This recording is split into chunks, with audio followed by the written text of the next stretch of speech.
Seja bem-vindo a mais um dia da Semana Jovem na TV Novo Tempo. Que bom que você está com a gente, está aí do outro lado, está recebendo as mensagens. Dê esse feedback para a gente também, como é que está sendo aí para você? Está assistindo sozinho, está assistindo com os amigos? Tem chamado os colegas também para receberem essas mensagens?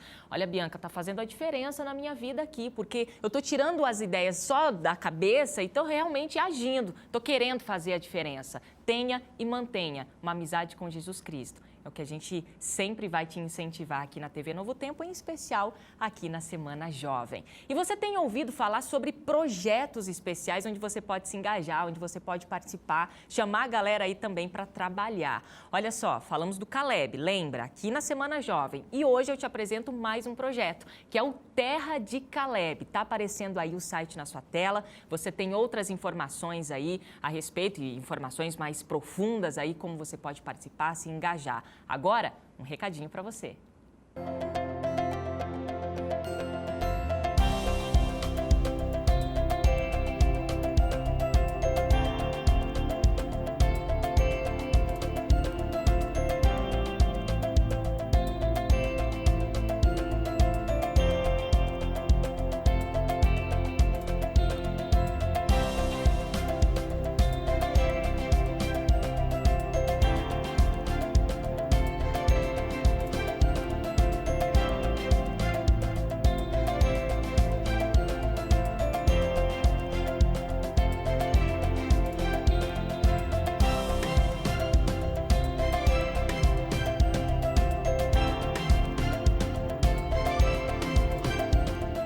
Saia da rotina e se surpreenda nesta missão, porque você nasceu em Terra de Caleb.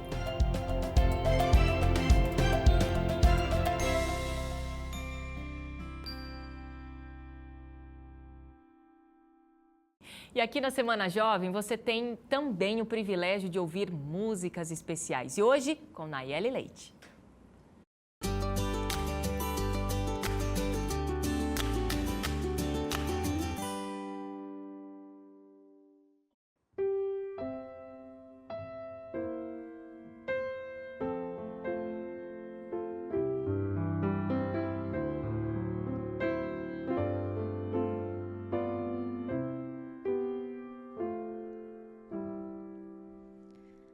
Amigo, por onde anda agora você?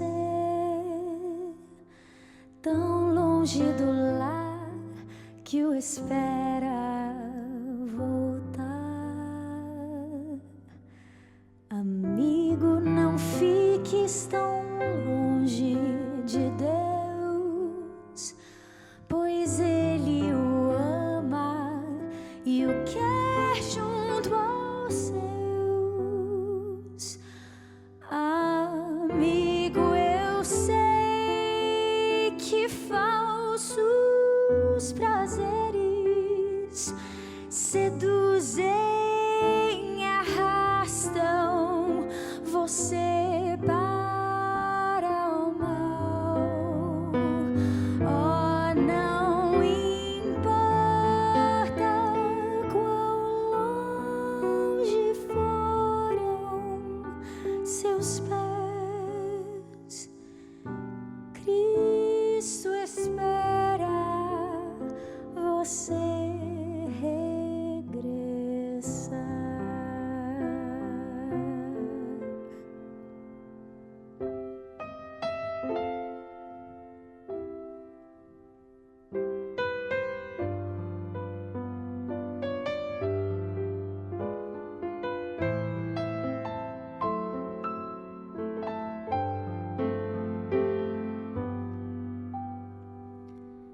Amigo, você que aprendeu a buscar o reino de Deus em primeiro lugar, bem sabe que essa é a chave real que abre os tesouros do lar celestial.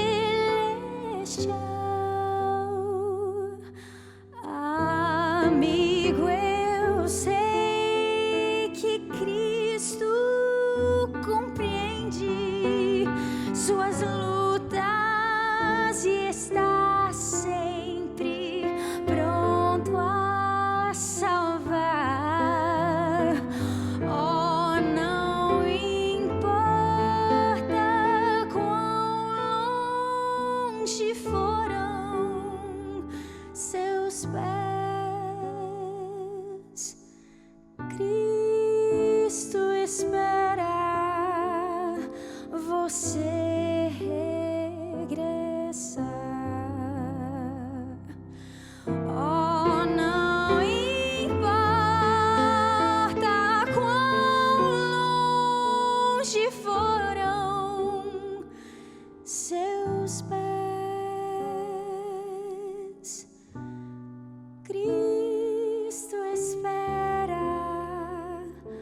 você regressar.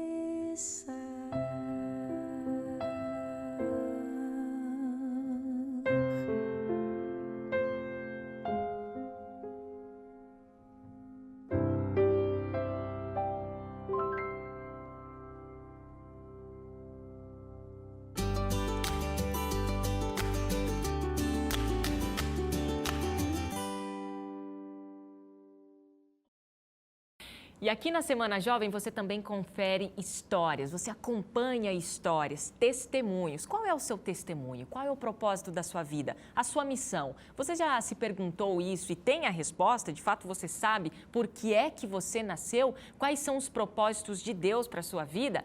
Aqui na Semana Jovem nós temos recebido jovens especiais, valorosos. E aguarda aí um pouquinho, porque daqui a pouquinho tem mensagens, ou uma mensagem muito especial para você com o pastor Elbert Almeida. Fernando, seja bem-vindo aqui à Semana Jovem da TV Novo Tempo. Tudo bem? Olá, tudo bem? Um prazer estar aqui com vocês. Prazer é todo nosso, amigo. Eu sei que você já desde muito bebezinho, já a sua família, uma família de princípios, uma família adventista do sétimo dia. Você caminhou aí, né, galgou a sua vida aí, comecinho dela na igreja já. E depois na adolescência, na fase aí da juventude, você se desviou desses caminhos. Foi isso, Fernando? Exatamente. Nasci numa família adventista, desde criança fui apresentado na igreja, ministério infantil. Na adolescência, quando eu mudei de igreja, voltei e comecei a me desviar um pouquinho, quis experimentar as coisas do mundo, isso ali por volta dos 17 anos de idade, mais ou menos. E o que é que você experimentou, Fernando? O que é que você achou lá fora? Eu achei tudo que o mundo tem a oferecer. Entre aspas, os prazeres que muitos hoje têm buscado, eu comecei a experimentar. Devagarzinho, começava a ir para viagens com colegas de trabalho, não me envolvia em muitas atividades ali que eles faziam, mas era sempre um pequeno passo. E quando eu fui ver, eu já estava envolvido em noitadas, bebidas, até cigarros. E assim foi indo durante 7 anos aí da minha vida. Agora, você disse prazeres. De fato, você encontrou prazeres, eu acredito. Agora, isso de verdade, foi benéfico para você naquele momento? Assim, o que você sentiu ou não? Olha, eu tô aqui, tá legal, mas realmente isso aqui não vai servir para a minha vida, não vai me levar para onde eu quero. Os prazeres, eles são momentâneos, completamente diferente daquilo que eu hoje vivo. Então, eu tinha, assim, de acordo com a visão do mundo, eu tinha os meus prazeres. Eram coisas que, depois de dormir e acordar, as consequências já vinham na hora. Então, aparentemente, era prazer, porque alguns podem até duvidar, mas eu tenho uma timidez. Então, a bebida tirava aquilo de mim. Então, eu conseguia me relacionar melhor, eu ficava aparentemente mais alegre. E depois, quando eu dormia, acordava, vinha já as consequências e era a hora que eu começava a pensar um pouquinho. Durante todo esse tempo foi assim. Mesmo eu lá envolvido, muito envolvido ali com aquelas coisas, mesmo assim eu ainda parava, eu refletia e falava, não está certo. Eu não tinha que estar aqui, esse aqui não é o meu lugar. Inclusive, você me contou que você estava indo em balada, bebendo, fumando, tendo as reuniões lá com os seus amigos de farra, mas e a igreja, né? Como é que era isso? Um pé lá, um pé cá? Como é que você conseguiu interagir com esses dois, conciliar esses dois momentos? Sabe aquela impressão que você... parece que é assim, eu vou fazer tudo o que eu quero e agora eu preciso fazer limpar minha consciência, então eu vou à igreja. Tipo, para aliviar? Para aliviar mesmo, porque durante todo esse tempo eu nunca deixei de frequentar a igreja.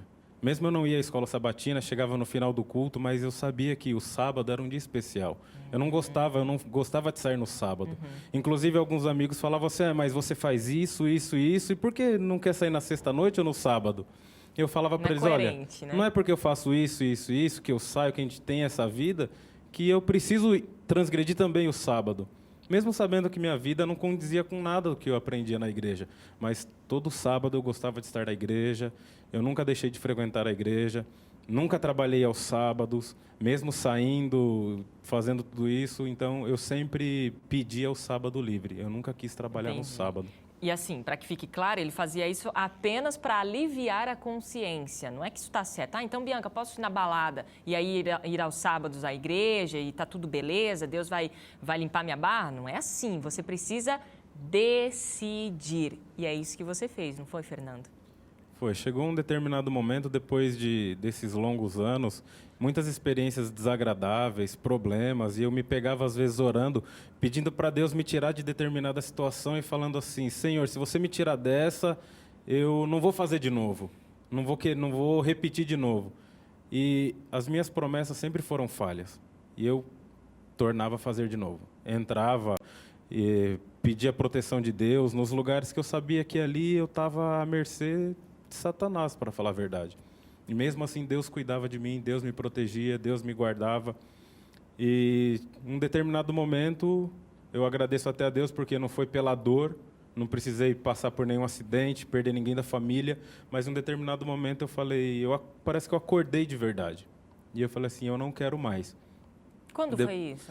Depois de alguns anos curtindo os carnavais na rua, em salões de São Paulo, algum desses que a gente é acostumado a ver na televisão, eu falei, esse ano eu quero acampar com a igreja. Olha, que legal. Eu quero acampar com os jovens que geralmente de novo. Acontece ali em fevereiro ou março, né, dependendo da época do carnaval, e aí nós nos retiramos das cidades, vamos para um lugar mais tranquilo e fazemos ali um acampamento, né, com músicas, com palavra de Deus, amigos, é bem legal. E foi nesse contexto que você traçou ali a sua decisão. Exatamente. Inclusive, um dos amigos meus que estava fora da igreja também iria comigo para aquele acampamento, e na semana ele sofreu um acidente de bicicleta e não pôde ir. Ficou todo enfaixado, e mesmo assim eu falei, não, eu vou.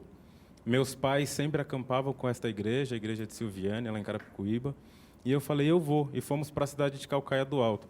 E ali passamos o carnaval inteiro, o acampamento, e ali eu falei, eu não quero mais sair daqui. E quando eu voltei para a igreja qual eu frequento, a igreja de Coab 5 em Carapicuíba, naquele ano eu tive a sorte, o privilégio ali de encontrar uma sociedade de jovens bem ativa.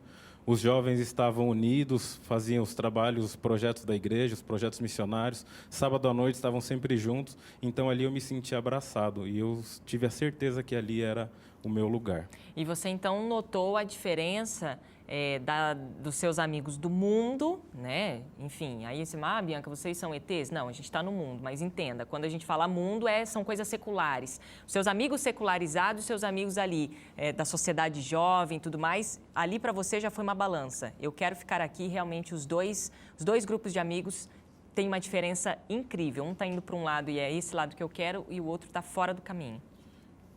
Exatamente, porque aqueles amigos que me chamavam para sair, para as baladas, aquele grupo que a gente estava junto, eles continuavam chamando. Mesmo depois que eu tinha tomado a decisão, às vezes a gente saía, não, mas bebe a sua última vez. Eu falei, não, a minha última vez eu já bebi. Tá já decidido, foi, já está decidido, eu não quero mais. E aí eles chamavam, depois eu via que eu não ia, não aparecia, então foram se afastando. Eu tenho contato com muitos deles hoje ainda. Ainda tenho a oportunidade de falar para eles que eu voltei para a igreja, que minha vida é diferente e tal. E alguns eu ainda tenho contato, não tão intenso quanto antigamente, de sair, de estar junto completamente, de estar sempre ali os finais de semana todos juntos. Mas eu me senti muito bem na igreja, a forma que eu fui recebido, a forma que eu fui tratado. E comecei a interagir e me relacionar com os jovens da igreja, voltei a estudar a lição e fazer tudo certinho ali, né? E aí me senti muito bem lá e estou até hoje. Que bom! E fica aí a dica, né? Você, seu grupo de jovens aí na igreja, sociedade jovens, jovens que se unem para fazer coisas sábado à noite, sexta à noite, programações, isso é muito bom quando a gente, quando estamos juntos, né? Agora, Fernando, você disse que decidiu, e decidiu de fato, porque hoje está aqui um novo Fernando. Quem é o Fernando hoje? O que você está fazendo hoje, Fernando, para o reino de Deus? Olha, o Fernando de hoje, ele teve a oportunidade de, em novembro de 2006, começar a namorar com quem atualmente hoje é minha esposa. Opa, beleza. É um relacionamento que, para mim, é o melhor de todos. Foi um presente. Foi um presente de Deus, ainda mais pela vida, as coisas que eu fazia. E Em dezembro de 2006, na igreja de Coab 5, eles me votaram para ser diretor de jovens da igreja. Que show, muito bom. Voltei em março, em dezembro fui votado para ser o diretor de jovens. Fui durante o ano de 2007 e em 2008 fui votado e escolhido para ser regional de jovens para a região de Osasco, ali da Associação Paulistana. Então, desde 2008 até hoje, eu tenho atuado com os jovens da igreja, tenho lidado com eles, adoro estar com eles. É o departamento que eu me identifico muito, eu amo de paixão mesmo esse departamento. E eu tenho visto que muitos jovens ali na região têm seguido esse caminho. Em algum momento da vida quer se desviar e eu tenho aconselhado, pelo fato de eu já ter vivido, já ter passado, eu tenho falado para eles que realmente não vale a pena. Ou seja, mudou o jogo, né? Virou o jogo aí. Um Fernando que era influenciado, hoje é um Fernando que influencia as pessoas, influencia para o bem, influencia para o reino de Deus. O que você tem feito? Influenciado ou sido influenciado? Deixado que os seus amigos mandem em você ou que as pressões sociais dirijam a sua vida? O que é que tem mais valor aí para você? Quais são os propósitos da sua vida? Por que você nasceu? E eu sempre estou tentando colocar essa pergunta aqui, Fernando, porque nós, jovens, cristãos, precisamos de uma essência. E essa essência é Cristo Jesus. Você nasceu apenas para dar glórias a Deus. E é o que o Fernando fez. Fernando, parabéns, que Deus te abençoe, que você continue sendo esse jovem valoroso aos olhos do Senhor e continue influenciando outros jovens. Amém. Muito obrigado pela oportunidade de estar aqui com vocês. Dando sequência aqui, pastor Elbert Almeida traz a mensagem para a gente.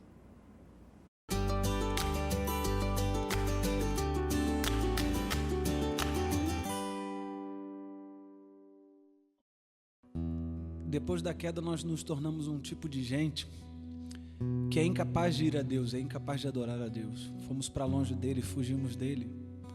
Mas ele, na sua infinita misericórdia, dá o primeiro passo e nos traz de volta.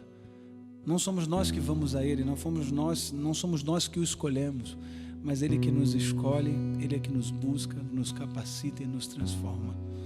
Hoje nós vamos orar pelos nossos amigos que estão longe do Senhor. Talvez você que está ouvindo aí agora tenha se desconectado de Jesus, pensando que teria vida sem Ele, mas só Ele é vida. Sem nele nem é gente de verdade, porque só nele nos tornamos um tipo de gente que tem vida plena. Ele quer te dar essa vida, quer nos dar essa vida. Vamos pedir a Deus que Ele nos revista com essa vida, que Ele nos preencha de si mesmo, porque sem Ele nada podemos ser, fazer ou ir a algum lugar. Peça para Jesus.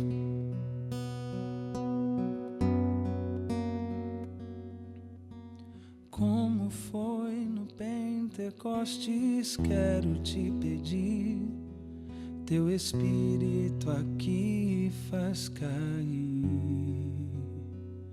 pois já não aguento mais essa agonia, essa vida de hipocrisia.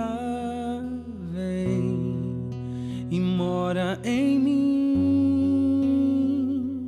vem purificar todo o meu viver, com tua chuva de glória e poder,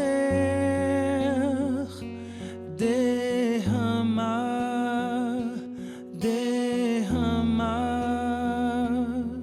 tua chuva neste lugar. Derrama, Senhor, derrama, Senhor, tua chuva pra me lavar.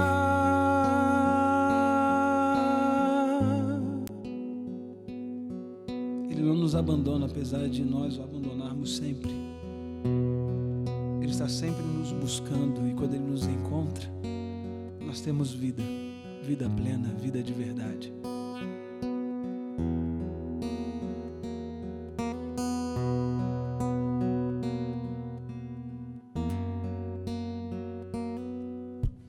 Como foi no Pentecostes, quero te pedir, teu Espírito aqui faz cair, pois já não aguento mais essa agonia, essa vida de hipocrisia. Vem e mora em mim, Senhor, vem purificar todo meu viver. Com tua chuva de glória e poder, derrama sobre nós, Senhor. Derrama, derrama tua chuva neste lugar. Derrama, Senhor, derrama, Senhor, tua chuva pra me lavar.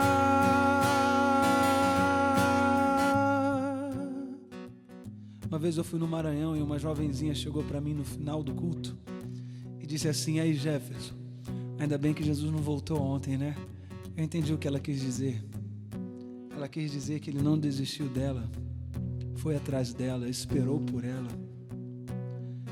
E para alguns de vocês que estão ouvindo agora, a gente pode dizer: ainda bem que Jesus não voltou ontem. Esperou você assistir mais uma vez, esperou você fazer parte desse culto conosco, para dizer para você que ainda dá tempo, para dizer para você que Ele quer te trazer de volta para os braços dEle. É o melhor lugar que você pode estar. Feche seus olhos, vamos orar. Obrigado, Senhor, porque o Senhor nunca rompeu conosco, nunca desistiu de nós, Senhor. Obrigado pelo seu sacrifício para nos trazer de volta. Queremos estar só em teus braços, Pai. Nunca mais nos deixe fugir de ti. Dá-nos a tua paz, em nome de Jesus.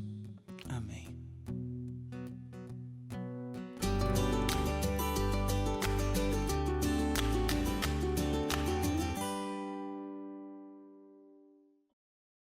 Olá, querido amigo, mais uma vez estamos aqui juntos para darmos continuidade, agora já caminhando para o final da nossa semana especial de oração. Eu estou feliz porque muitas pessoas estão participando, estão assistindo, pessoas lá de Salvador, pessoas lá de Recife, pessoal também lá do Mato Grosso do Sul, enfim, muitos lugares do Brasil, pessoas estão acompanhando a nossa semana de oração. Que bom que você está aqui novamente e eu espero que a mensagem desta noite possa alcançar o seu coração. Nós queremos meditar na palavra de Deus mais uma vez. Nós estamos vivendo um grande conflito entre o bem e o mal. Há uma grande batalha cósmica. E essa batalha acontece no universo, mas ela tem o seu palco em nossa mente. É isso mesmo, o inimigo tem trabalhado de todas as formas para sugerir, sugestionar e levar você a cair em pecado. Mas há um Jesus maravilhoso que está ao nosso lado sempre, nos auxiliando, porque Ele é o nosso irmão mais velho. Eu quero que você agora abra a sua Bíblia. Vamos meditar no que está registrado em Efésios, no capítulo 6, nós vamos ler o verso 12. A Bíblia diz assim: porque a nossa luta não é contra carne e sangue, e sim contra os principados e potestades, contra os dominadores deste mundo tenebroso, contra as forças espirituais do mal nas regiões celestes. Nós estamos vivendo uma grande batalha espiritual. A luta é entre Cristo e o dragão. E você, jovem, você, querido amigo que está nos assistindo, você está no meio desta luta, desta batalha. E essa batalha é uma batalha espiritual, acima de tudo, onde tanto Jesus como o inimigo tentam lutar para ter a sua vida. Logicamente que o motivo de Satanás ter a sua vida é um motivo egoísta, e o motivo pelo qual Jesus luta por você é por amor. A Bíblia fala que é uma luta, e não é uma luta qualquer. Aqui está envolvido a sua vida eterna, a sua salvação. Uma certa ocasião, eu estava pastoreando a igreja adventista lá em Sete Lagoas, e eu estava próximo de uma banca e eu li um pensamento no jornal Diário da Tarde, um pensamento de Dias Gomes que dizia o seguinte: a humanidade construiu uma civilização que quanto mais se desenvolve, mais próximo chega da sua própria destruição.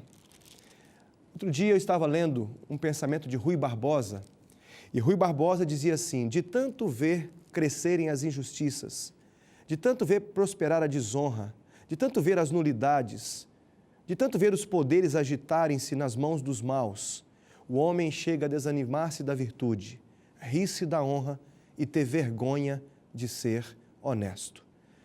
Houve uma grande inversão dos valores. Hoje, o que era bom é ruim, e o que era ruim, hoje é bom. O inimigo tem tentado fazer com que nós pensemos que aquilo que ele propõe para nós é algo bom, e o que Deus propõe para a nossa vida é algo ruim. Muito antes de você nascer, meu querido amigo, muito antes, Deus já tinha planejado a sua vida. Deus já havia estabelecido um propósito para mim e para você. E dentro desse propósito, Deus embutiu um elemento, a nossa felicidade. Eu pergunto, você gostaria de ser feliz? Você que agora me assiste nesse momento aí na sua casa, talvez você esteja no seu escritório, eu não sei, talvez você esteja com amigos ou esteja sozinho. Eu quero lhe fazer uma pergunta. Você de fato quer ser feliz? Esse é o mais profundo anseio da sua alma, da sua existência? Pois bem, se você quer ser realmente feliz, é muito simples, é muito fácil. A única coisa que você precisa fazer, meu querido amigo, é entregar-se a Jesus, é aceitar a Cristo em sua vida. Porque se você aceitar a Jesus em sua vida, você vai preencher o vazio que você sente. No plano de Deus, Ele embutiu a nossa felicidade. A nossa felicidade, querido amigo, consiste em ler a sua palavra, é ter comunhão com Jesus diariamente. Se você fizer isso, você realmente terá uma vida cristã feliz e vitoriosa. Bem, queridos, muitas vezes o inimigo tem tentado destruir a nossa vida, e certamente você também já se sentiu perseguido pelo inimigo. Mas o problema, ele é muito mais sério do que nós podemos imaginar. A Bíblia diz que a nossa luta não é contra a carne nem sangue, mas é contra os demônios. É contra os seres caídos, aqueles que foram expulsos do céu com Satanás. E o objetivo é fazer com que nós também sejamos destruídos. Mas como é o nosso inimigo? Bem, amigo, muitas vezes esse inimigo é pintado de muitas formas. Não é o João nem a Maria. Também não é aquela pessoa que sempre lhe persegue no trabalho, não. O seu maior inimigo é um ser que foi criado perfeito por Deus. Era um anjo de luz. O seu nome era Lúcifer, que quer dizer portador de luz. Mas depois que ele se rebelou contra Deus, ele passou a ser diabo, Satanás, pai da mentira. Muitas vezes ele é chamado de o príncipe das trevas, caluniador, manipulador. Bem, o inimigo é pintado de várias formas. Na Idade Média, o inimigo foi pintado de uma forma bem interessante. Eles pintaram Satanás como uma espécie de um bode, um ser misturado com bode, com chifres, barbichas. Ele tinha um chifre, um tridente na mão, um rabo com uma seta na ponta, e assim foi pintado o inimigo. Mas será que o inimigo é assim? Logicamente que não. Depois ele é apresentado nos filmes, ele é apresentado como Fred Krueger no passado, bonecos assassinos, e hoje os filmes de terror também apresentam o inimigo de muitas maneiras. O mal está em todos os lugares. Lutero, quando percebeu a presença do inimigo, Lutero estava no mosteiro de Wittenberg. E quando ele percebeu a presença do inimigo perto dele, ele que escrevia no seu quarto, pegou o tinteiro com o qual ele utilizava para poder escrever e jogou contra o inimigo. Aquele tinteiro bateu na parede e escorreu. E todas as pessoas que vão ao mosteiro para visitar aquele lugar histórico, percebem ali um grande testemunho da luta entre o bem e o mal. Queridos, o inimigo, ele sempre está em nosso encalço. O objetivo dele é fazer com que duvidemos do amor de Deus para conosco. O inimigo nos conhece desde que nós nascemos. Ele conhece exatamente qual é o seu endereço, ele sabe qual é o seu nome, ele sabe aquilo que mais machuca você, ele sabe aquilo que mais leva você a ser tentado. Então o inimigo tem uma oferta para cada tipo de pessoas, para cada gosto. Para uns ele oferece as drogas, para outros ainda ele oferece a bebida. Aqueles que ele oferece o sexo. Mas se o problema seu ou meu não é o sexo, ele vai oferecer o orgulho. Ele vai oferecer a oportunidade de lançar mão de alguma coisa que não nos pertence.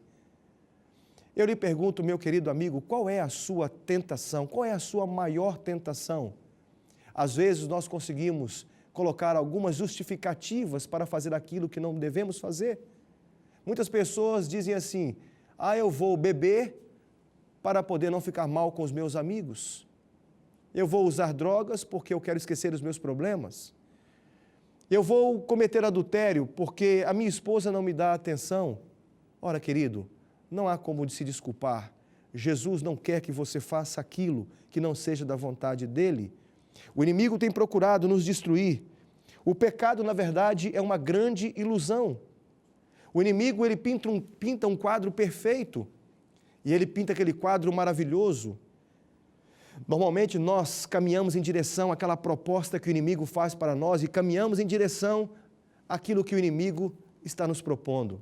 Mas o inimigo é muito esperto porque atrás daquele quadro de ilusões que ele pinta diante de nós, ele arma um laço.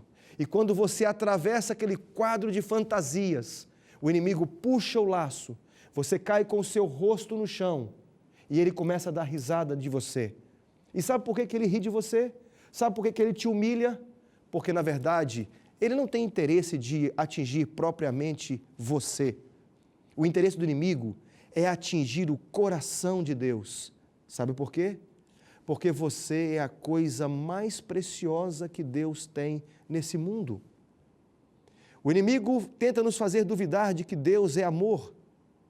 Queridos, nós acompanhamos toda a história do plano da redenção.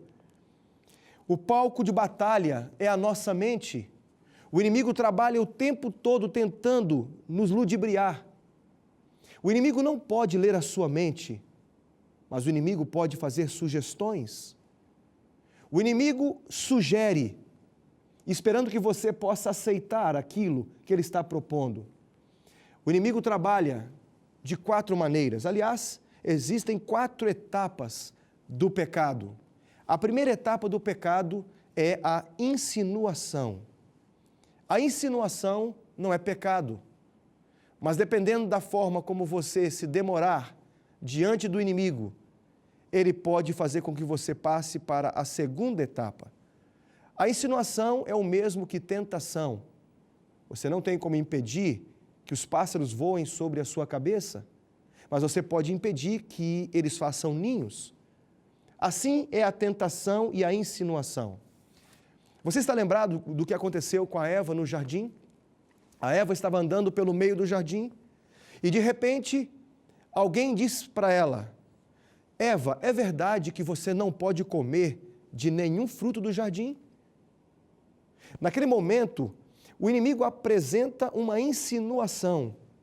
Ele mostra para ela o fruto e como ele é bonito.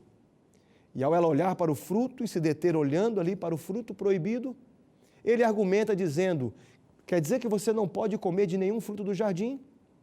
Naquele momento, Eva começa a dialogar com o inimigo. E aí ela entra na segunda etapa do pecado, que é a persuasão. Na persuasão, o inimigo tenta nos convencer de que aquilo que ele está propondo para nós é bom. E aquilo que Deus está propondo para nós é ruim. O inimigo disse para ela: você não pode comer de nenhum dos frutos. Eva disse: não, eu posso comer de todos, só um que eu não posso comer. Porque Deus disse assim que o dia que eu comer desse fruto proibido, eu vou morrer. Então Satanás diz para Eva: Eva, você está me dizendo que Deus disse que se você comer do fruto proibido, você vai morrer? Ela disse: é exatamente isso. Deus disse que se eu comer, isso vai ser ruim para mim. O inimigo então disse assim para Eva: que isso, Eva? Deus disse que é ruim? Eu vou lhe dizer uma coisa: é bom e é bom demais. Deus sabe que se você comer do fruto proibido, você vai ser igual a Ele. E isso é bom. Você vai ser uma deusa. Você vai conhecer tanto o bem quanto o mal. Ali estava a concentração total do inimigo para persuadir a Eva de que aquilo que ele estava propondo para ela era algo bom. Tanto na insinuação, que é a primeira etapa do pecado, como a persuasão, até aí não é pecado. Mas o grande risco que nós corremos é quando nós começamos a dialogar com o inimigo. Na vida dos jovens existem várias áreas. Existem aquelas áreas que são claras, podemos dizer áreas brancas. A zona branca, ela é permitida, mas existe uma outra área, uma outra zona ali que é negra. Esse lugar nós não devemos ir. Quando você está naquela área que Deus proibiu, você está cometendo o pecado. Mas existem algumas áreas em nossa vida, algumas coisas que são áreas acinzentadas, são cinzas. Você não pode dizer se é pecado ou se não é. No mínimo é uma aparência do mal. E aí você não pode dizer assim, eu estou em pecado ou não estou em pecado. Mas você dialogar com o inimigo é muito perigoso, porque a qualquer momento você pode cair. Então, se você começa a dialogar com o inimigo, ele vai lhe persuadir, porque ele é um astuto e poderoso ser que tem combatido com os santos do Altíssimo. Mas a partir desse momento, quando ele viu que você se demorou em dialogar com ele, o inimigo então passa para a terceira etapa.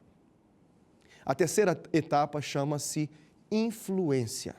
O que é influência? Amigo, todo pensamento gera um sentimento. Todo sentimento leva a um desejo. Todo desejo leva a uma ação.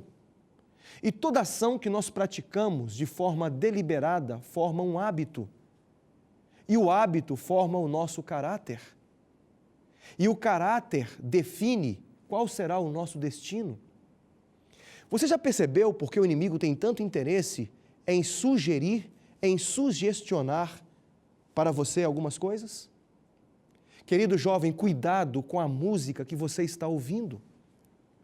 Muitos jovens gostam de músicas, aliás, os jovens adoram música. Cuidado com a música que você está ouvindo, porque essa música pode dizer para o inimigo o que realmente satisfaz o desejo do seu coração.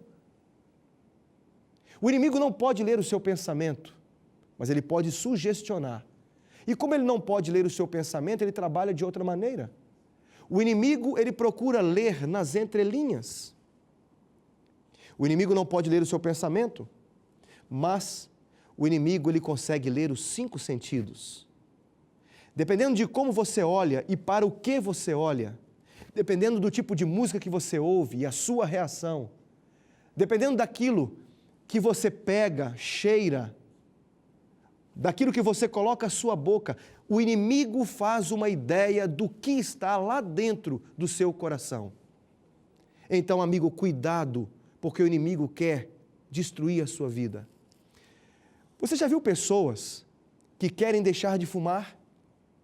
Já viram jovens que querem deixar de usar drogas e não conseguem? O meu pai, ele praticamente fumou e bebeu durante toda a sua vida. Como se não bastasse também, gostava muito de jogos. E durante muito tempo, ele passou noites em claro, naquelas maquininhas de caça-níqueis. Meu pai era um viciado em bebidas, em cigarro e também em jogos. Há um momento em nossa vida quando nós estamos tão influenciados com o inimigo que nós não conseguimos escapar. Tanto no caso da influência, como no caso da possessão, só o poder de Deus é capaz de liberar uma pessoa, de salvar uma pessoa, de libertar alguém. Eu pergunto, você está sob a influência de um poder maligno? Na verdade, querido amigo, muitas pessoas estão sob a influência de um poder do mal e não sabem. Há pessoas que vão à igreja, há pessoas que dizem que são cristãs, há pessoas que são boas, há pessoas que não fazem mal, são pessoas honestas, mas existem pessoas questão sobre a influência de um poder maligno. Eu não sei se você sabia disso, mas o inimigo tem um demônio para cada tipo de pecado. E o inimigo trabalha fortemente para que possa lhe acorrentar e lhe prender. O último estágio da etapa do pecado é a possessão. A pessoa fica possessa, na verdade, porque o inimigo toma conta da sua mente. Não tenha dúvidas, querido. O inimigo, ele não se apodera da pessoa no sentido de entrar dentro do corpo da pessoa. O inimigo toma conta é da mente da pessoa. É por isso que ela fala em outra voz, de outra maneira. É por isso que o inimigo sabe de coisas que normalmente os seres humanos não sabem, e ele revela algumas coisas, porque o inimigo, ele é poderoso, ele é muito astuto, e ele conhece a nossa vida desde que nós nascemos. Tanto no caso da influência, como no caso da possessão, só o poder de Deus é capaz de libertar uma pessoa. Querido amigo, você já viu como acontece quando nós começamos a olhar e admirar as aves que voam? Muitas vezes dá vontade de ser como elas, não é verdade? Algumas vezes, quando eu era criança, eu olhava para as aves voando no céu. Eu desejava ser como elas. Eu queria voar como elas. Você já viu como voa o urubu? O urubu é uma das aves que voa mais alto. Ele atinge uma determinada altura e quando ele chega bem no alto, ele começa a dar voltas. O urubu, ele abre as suas grandes asas e ele se beneficia das correntes de ar. Com as duas penas das pontas de suas asas, ele se beneficiando das correntes de ar, ele administra o seu voo. Quando você olha de longe, é bonito ver o urubu voar. Talvez você já teve vontade de voar assim como o urubu, mas eu lhe pergunto, querido amigo, você alguma vez já viu o urubu de perto? Ele é muito feio. Assim também é o pecado. De longe parece bonito, é um quadro de fantasias e de ilusões. Você se sente atraído e muitas vezes você se sente feliz naquele momento. Você satisfaz um desejo, uma paixão. Mas quando você chega perto, bem perto, aí você vai ver quão terrível é o pecado. Deus tem um plano para você, meu querido amigo. Mas eu lhe pergunto, você tem conseguido vencer o inimigo? Ou você tem sido vencido pelo mal? Você tem conseguido travar as suas batalhas de tal forma que tem saído vencedor? Amigos queridos, Jesus, Ele quer nos dar a vitória sobre Satanás. Eu me recordo de quando eu era pequeno. Eu tinha 7 anos de idade, talvez. Eu me lembro que eu fui pela primeira vez para a escola e eu comecei a enfrentar um problema muito sério. Eu sou o filho mais velho. Depois de mim, veio o meu irmão do meio e o mais novo. Eu sou o filho mais velho de uma família de 3 irmãos. Eu me recordo quando eu ia para a escola, havia sempre alguns meninos que costumavam perder ano, tomar bomba, como nós chamamos lá em Minas, e eles então sempre ficavam provocando e sempre nos incomodavam. E muitas vezes eu ouvi ali no momento do intervalo aquela frase, eu te pego na saída, lá fora eu te pego. E eu me recordo que eu tinha muito medo. Eu tinha medo porque o inimigo estava sempre próximo de mim. Eu nunca gostei de brigar na escola, mas havia um menino que sempre me provocava e muitas vezes eu tive que correr, algumas vezes não teve como fugir e eu tive que enfrentar. O fato é que aquilo me incomodava. Muitas vezes eles nos provocavam de tal forma que eles pegavam alguns objetos e jogavam nas nossas pernas, na sala de aula, para nos provocar. E eu tinha medo. Se eu pudesse, eu evitaria todo o problema. Mas o inimigo estava sempre diante de mim. Eu me recordo de uma ocasião que eu tive que enfrentar um deles e não foi algo muito bom. Quando eu me tornei mais velho, fiquei com 9 anos, já estava na 3ª série, hoje seria o 4º ano, eu me lembro que o meu irmão frequentou agora a escola também, passou a frequentar a 1ª série, e um dia ele chegou chorando em casa. E quando ele chegou chorando em casa, eu disse assim, Alisson, o que foi que aconteceu? Ele falou assim, eu fui ameaçado na escola hoje, eu apanhei e amanhã eles disseram que vão me pegar na saída de novo. E ele disse assim, eu vou falar com o papai. Eu falo, não precisa falar com o papai. Eu vou lhe proteger, eu vou lhe buscar. Ninguém vai tocar a mão em você e nunca mais eles vão lhe bater na escola.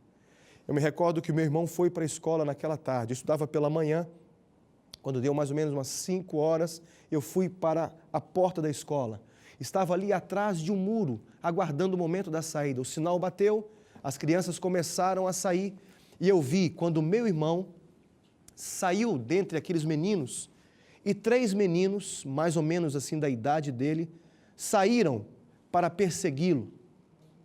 Eu percebi que havia um, me parecia ser o líder do grupo, e eu pensei assim, eu vou encarar aquele que é o líder do grupo, porque se ele não tiver coragem de me enfrentar, os outros não vão enfrentar.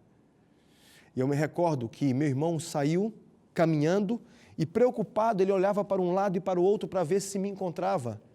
Mas eu estava ali, eu tinha a situação sob controle, mas ele estava muito preocupado. Ele estava com medo, assim como eu sentia.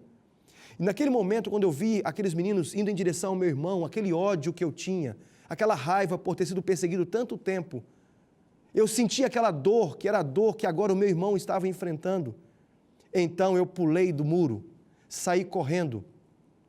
E então, de repente, eu parei na frente daquele que eu imaginava fosse o líder do grupo. E eu disse assim, se você encostar a mão no meu irmão, eu vou acabar com você. Querido, na verdade eu não quero aqui incentivar nenhum de vocês ou nenhuma criança que esteja assistindo a brigar na escola. O que eu quero dizer é que nós temos um irmão mais velho, Jesus Cristo. Jesus Cristo está disposto a vir em nosso auxílio em qualquer momento. Ele é o nosso irmão mais velho e ele está disposto a nos proteger. Ele não quer que você fique sofrendo. Há alguém aqui que está sendo perseguido pelo inimigo? Você está sofrendo e sente o inimigo se aproximar de você? Não há o que temer. Não há o que temer, pois Cristo está com você. Se você pensar na importância que você tem para Deus, você vai orar a Ele agora e vai pedir que Ele venha em seu auxílio e Ele virá. Nesse momento nós vamos ouvir uma música que será cantada pelo Jefferson. Eu quero que você preste atenção, porque você é o alvo do amor de Deus. Deus tem um plano para você e Ele quer que você seja muito feliz. Que Deus, nesse momento, lhe abençoe e lhe guarde. Não perca nunca as esperanças. Não fique pensando que você foi longe demais e que não pode vencer. Não fique pensando que você não vale nada. Não fique pensando que o seu pecado é tão grande que Deus não possa perdoar. Você pode estar no lugar mais distante desse planeta, Deus estará com você. Não há distância tão grande que se você clamar, Deus não lhe possa ouvir. Ah, meu querido amigo, não há o que temer. Se você confiar em Jesus, Ele vai fazer tudo por você, porque Ele é o seu irmão mais velho. Pense nisso. Jesus te ama e te ama muito. Que Deus lhe abençoe. Jefferson, cante essa música para nós e nos fale sobre esse amor maravilhoso de Jesus.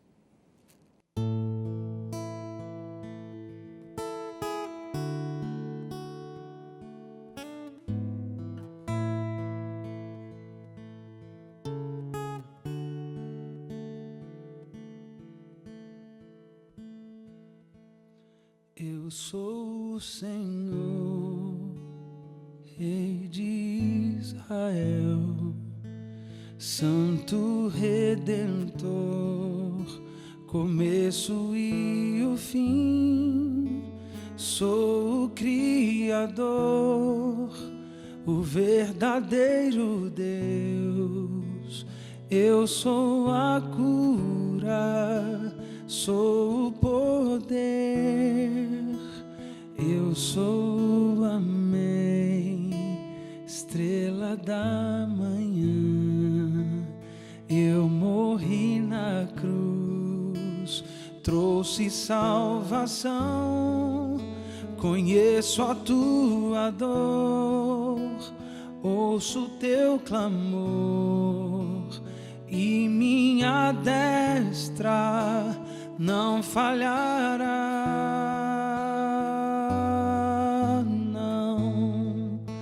Não há o que temer, contigo eu estou. Não te assombres, porque eu sou teu Deus. Te fortalecerei, te sustentarei com minha mão, eu serei fiel.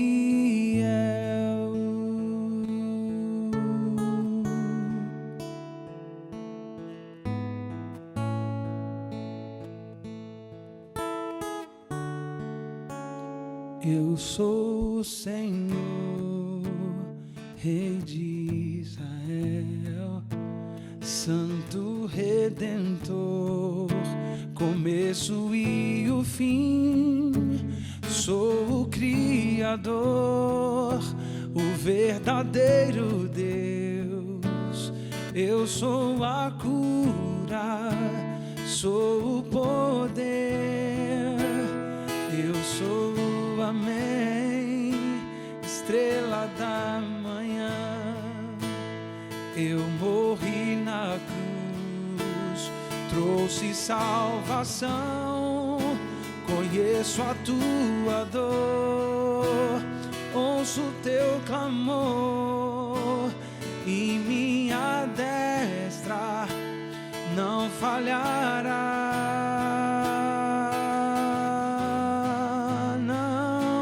Não há o que temer, contigo eu estou.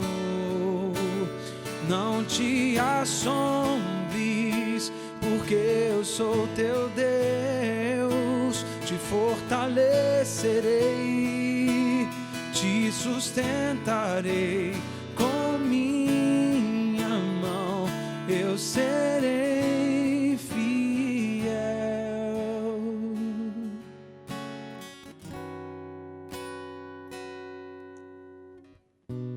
Com minha mão, eu serei fiel.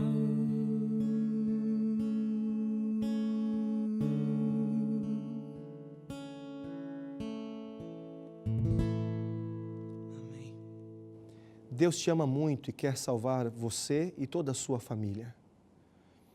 Você talvez esteja pensando em alguém agora que está sendo vencido pelo maligno. Talvez você esteja preocupado com o seu irmão, com a sua irmã, com o seu pai, com a sua mãe. Eu não sei se o inimigo tem se aproximado do seu filho, da sua filha. Você sente o inimigo tentando destruir o seu casamento, o seu namoro? O inimigo quer destruir os membros da sua família.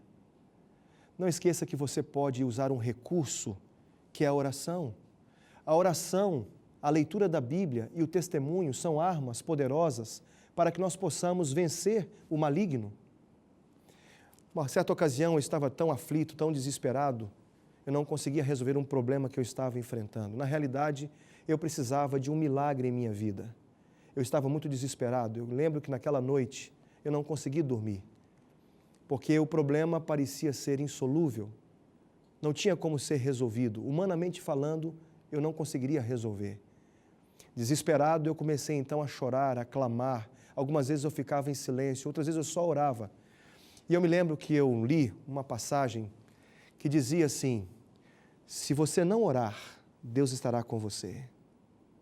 Se você não orar, Deus ainda estará protegendo os membros de sua família. Mas lá dizia assim: mas se você ousar a orar, Deus vai abrir novos canais, novos condutos, pelos quais Deus irá atuar, e Ele vai fazer coisas que de outra forma Ele não faria. Isso quer dizer que se Deus ouvir a sua voz, Ele vai fazer de tudo para vir em seu encontro. Quando Daniel estava precisando do auxílio de Deus, a Bíblia diz assim, que ele ainda estava orando e a ordem foi dada no céu para que o anjo Gabriel viesse para dar a solução do problema para Daniel. Jesus conhece as suas lutas. Ore comigo, feche os seus olhos. Querido Pai, nesse momento nós queremos entregar a nossa vida completamente ao Senhor. Nós temos sido perseguidos pelo maligno. O inimigo tem tentado destruir a nossa vida, querido Pai. Mas sabemos que o Senhor é o nosso irmão mais velho e, através da pessoa de Jesus, deseja nos livrar de todos os pecados. Ajude-nos para que possamos vencer todas as tentações. Dê-nos o poder de Cristo. É o que nós te pedimos, em nome de Jesus. Amém. Tchau, um grande abraço e até amanhã, se Deus quiser.